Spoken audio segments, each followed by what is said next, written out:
Abaqambula nkomba ilahlekele zofa umdlebe kwaSoshangane umbombosho omnyama umgabadelo wagabadela inkundla kwaBulawayo umashikizela shimpi yakhe umvemvane lukaPhunga noMageba uvemvane lumabala ibhadu ngibe ngiyalithinta liyahwaqabala lunjengophunga wasebulaweni lunjengovuma kubangoma uvezi kofa abantu kosalibongo izona ezosala zibadabula izona ezosala zibalilele emanxiweni isilo sakithi emgungundlovu leso isilo udingane ngethemba basaphila bonke abanguni enhla nasezansi. Mina besilo kukhona isaga lana esithi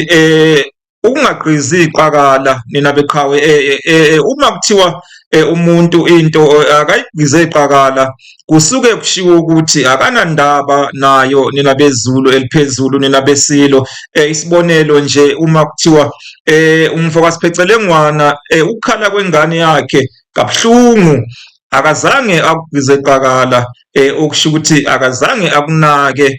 wakushaya indiva nina bezulu eliphezulu nina besilo siyawazi ke sonke ke amaqakala nina besilo enkli nina beqhawe enkli enkliz uma esemaningi nina beqhawe baphile abesilo baphile abenkomo yabeyodwa kwaSoshangane ezinye zofa umdlebe usingquma khuluma bakuzumoya abaseyitheni nabasemakhaya usingquma kakhuluma kanamlomo akanjengodlondlwane lwakithi kwaBulawayo lona lwaqeda umuzi ngokunkenkesa indiha lebabayo enjengesibhaha sona simababa kumahashanga imbuzi kaDambuza abayibambe ngendlebe yabekezela nje kamdlaka ngasentshokozeni yena ayibambe ngendlebe yadabula yaqeda amadoda isilo sakithi emgungundlovu leso isilo udingane baphile abezulu eliphezulu.